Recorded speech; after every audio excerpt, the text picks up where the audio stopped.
Next on ABC-7 at 10. A bit crazy. It's not very well organized. It should be. I've asked 2 or 3 people where the TVs were, and they didn't know where they were. Shoppers hoping to get a good deal are out in full force on this Black Thursday. We hit the stores along with them. While some were out shopping, others were in the spirit of giving. How the borderland came together to help those in need on this Thanksgiving. Hit me very hard. I started questioning myself, like, am I going to get through this? Am I going to pass away? What's going to happen to my family?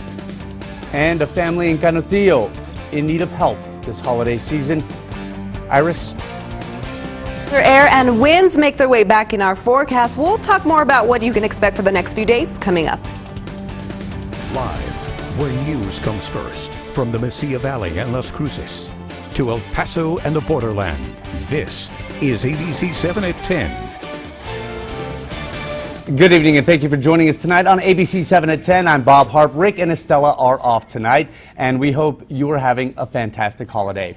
And while many of you are resting after that Thanksgiving feast, some people in the borderland are burning off those calories right now at the shopping areas, like the fountains, the malls, you name it. ABC-7's Jamie Warren is at the outlet shops at El Paso, and she joins us live with the very latest. Black Thursday, and this is one of many malls around El Paso that are choosing to open its doors on Thanksgiving Day. You can see behind me there's already huge crowds, a lot of people bracing the long lines for a good deal. This is pretty similar to what I experienced at Best Buy earlier today.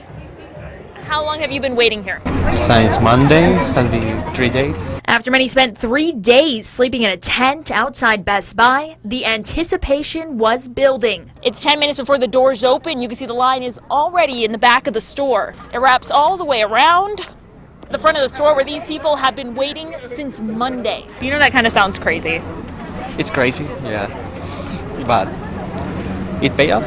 Then, after all that waiting, we're gonna get a TV and an Xbox One. Want to buy computer stuff? the doors finally opened. And it was straight to the checkout line, many scooping up laptops, TVs, and video games, stacking them in shopping carts, some having a hard time maneuvering through the aisles. It's not very well organized. It should be. I've asked 2 or 3 people where the TVs were, and they didn't know where they were. I thought it would be more chaotic. It's actually crowded, but pretty calm. As for why shoppers choose to hand over cash for cheap deals on Thanksgiving Day, We came here for the experience. this is a good way to spend your Thanksgiving Day. I was actually watching the football games, and no, it's not a good good time. It's kind of worth it, but you're just in it for yourself, then no. And we will have our round-the-clock crew bringing you all of the latest Black Friday coverage tomorrow on Good Morning El Paso. Reporting live from El Paso, Jamie Warren, ABC-7. Jamie, thanks so much and stay safe out there. If you are going to face the crowds this evening or anytime this weekend, you might want to go to our website and do a little bit of research. It might also save you some money. As we do every year, ABC-7 has those Black Friday sales ads in one place so you don't have to go everywhere looking for them. Check out KVIA.com right now, and once you're there, scroll down to the bottom of the homepage, and on the right at the bottom, you will see what we call the weekly deals section. Click on the ads that we have there, and you can even search for specific items on your Christmas list, from electronics to home and garden, sporting goods, automotive, clothing, and yes, even groceries. El Paso police saying an officer was involved in a crash this afternoon. This happened on Mesa near I-10 on the west side. You can see the patrol unit here in ABC-7 video. It hit a utility pole. We also noticed an SUV with some damage to the front of the vehicle. We called a police spokesman who could only tell us that no one was seriously hurt in the crash, and he could not tell us exactly what happened. Hopefully tomorrow we'll know. A man was killed after trying to cross I-10 near Clint. This happened just after 6 o'clock this morning on the eastbound lanes of I-10. Now, El Paso County Sheriff's Office officials are saying the man was taken to the hospital where he later died. The man is not being identified at this time. Those traveling east out of the city limits were forced to make a detour for a while. The freeway was reopened at about noon. The El Paso County Sheriff's Office is asking anyone who has any information or may have seen anything regarding what happened to call them. The number is 915-832-4407. Again, 915-832-4407. Let's talk about your StormTRACK weather forecast right now. If you are going out tonight, take a jacket. I just stepped outside. It's pretty cold out there. We have Storm Tracker Iris Lopez filling in for Doppler Dave tonight. Hopefully Dave is having a nice holiday as well, Iris. Hopefully. He probably ate, and now you know what, he's laying down and watching us. Hi, Dave.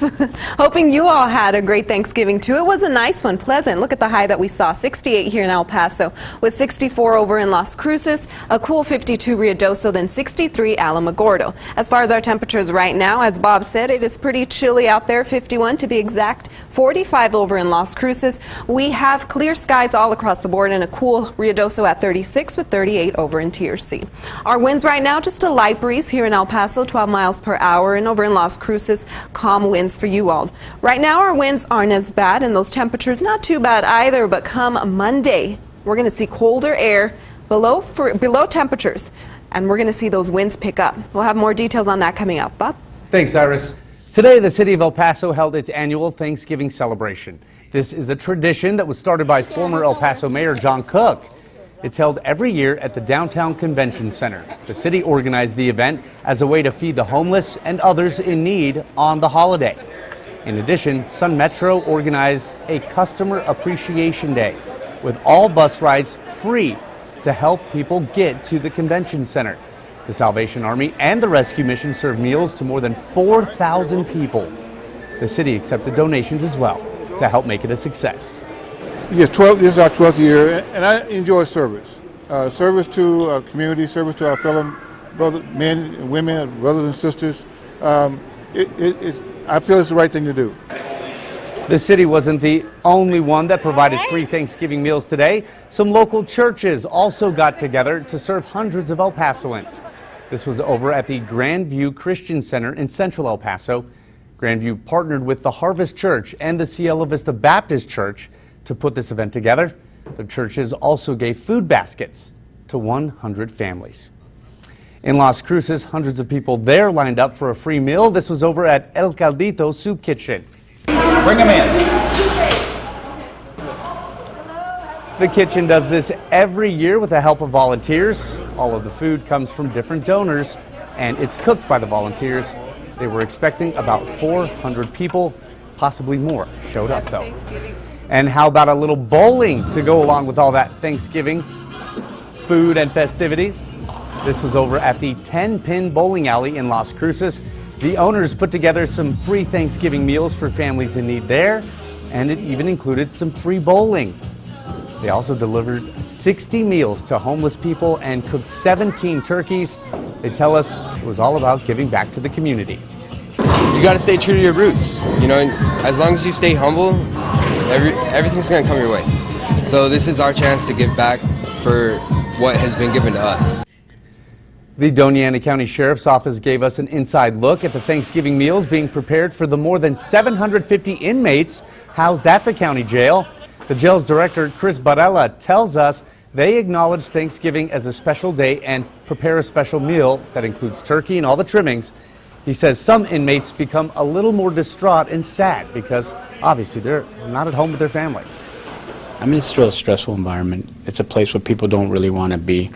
And I think, unfortunately, it's on days like Thanksgiving when they're here and they're enjoying those particular meals, maybe not as much as you would at home with your family, it's when they realize what the separation has done. ABC-7 is committed to keeping El Paso children warm during this winter, and that is why we are proud to host the annual Operation Noel. Every night for the next 7 days, we will introduce you to a family who will benefit from your donations.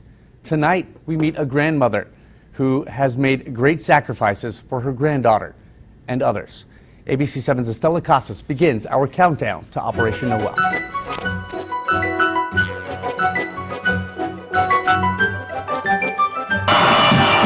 In the tiny town of Canutillo, it's not rare to find generations of Eagles in one family, including Gracie Greers. I graduated from Canutillo, and my mom graduated from here, my daughter graduated from here, and now my grandkids are going to Canutillo. Gracie lives with her husband and granddaughter, Vivica.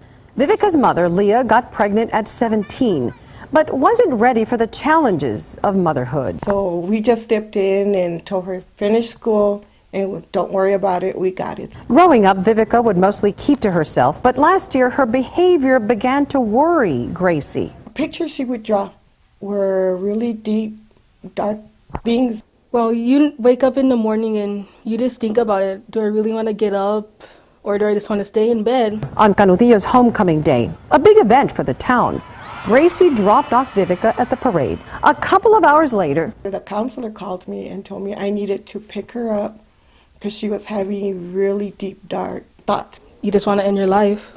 Vivica was admitted to University of Behavioral Health for a few days. 2 days after being back at home, Vivica had slit her wrists. That was really traumatizing, seeing what she had did. Vivica began to see a psychiatrist and counselor, as well as take medicine day and night. That medication is expensive. Vivica also began attending school half a day due to her anxiety and social phobias. This past January, the Greer family would be tested again. Vivica and her grandmother were at a Girl Scout rally when Vivica began having sharp pains. She begged Gracie to take her to the hospital. That's when doctors would find the tumor they estimated was the size of a softball. We saw like maybe 10, 12 different doctors. Days later during surgery, doctors found the tumor was worse than they thought. It was almost the size of a volleyball. Immediately, Vivica began treatment for ovarian cancer. It hit me very hard.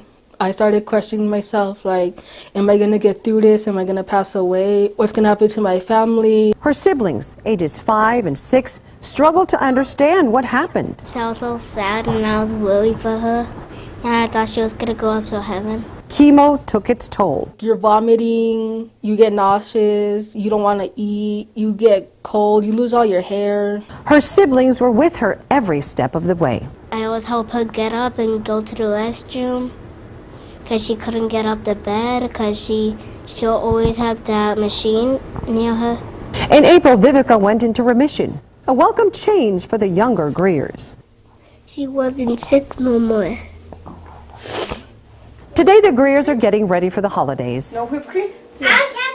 Looking forward to a new year. And for this Christmas, I wish that we could get the internet back on. Sausage, hamburgers, a bulldozer. A bulldozer? Gracie wants Vivica to go to college and hopes she can overcome her anxiety. Me and your grandpa's not going to be around all the time for you. I just really hope that we can just survive as a family and nothing bad happens anymore. But as long as Vivica needs my help, I'm here for her. Estela Casas, ABC-7. Operation Noel's mini telethon is next Thursday, December 1st on ABC-7. It starts at 5 o'clock in the morning, but you can actually donate right now by going to our website, KVIA.com. Click on the link in our links mentioned section, and all you have to do is donate $13.50, and that will help us pay for one coat for a child here in the borderland. Or, of course, you can always donate more. Do you know how many calories the average American consumes on a holiday meal? A new study found, we'll have that answer coming up after the break. You might be surprised, maybe you won't. Plus, the sights and sounds of this year's Sun Bowl parade. What people say was the best part of the parade this year. We know the weather was really nice too, Iris. It was pretty nice. We did see some winds, though, wind gusts all around us. Will we see those winds continue for tomorrow? What about the week ahead? I've got those details coming up in Maine Weather.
Welcome back. It is one of the biggest Thanksgiving Day traditions right here in the Sun City.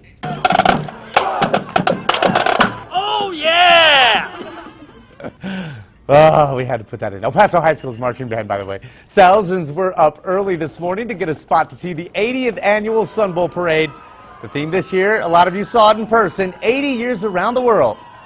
Parade goers got to enjoy all the floats along with the music from several high school marching bands, a screaming band director from El Paso High School, and those we spoke with told us their favorite part of the parade was simply family. Amazing. It's cool that I could spend this time with them and with my whole family, my grandma, my mom, my aunts, everybody.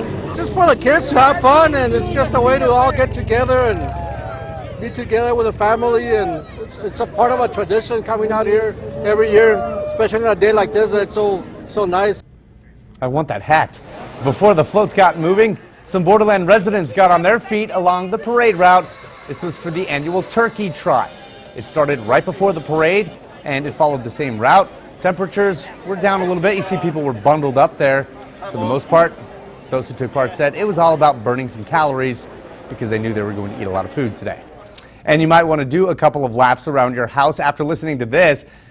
Thanksgiving often means big eating, you know that, but the Calorie Control Council is encouraging Americans to not overdo it. The average American is said to consume more than 4,500 calories and 229 grams of fat just eating the meal with your family. And that does not include the appetizers and drinks or the leftovers. To avoid the heavy fat calorie binge, researchers suggest cooks use lower calorie ingredients when preparing holiday meals. Good luck doing that, though. I'm all about, if you're going to go out one day a year, right? Do it today.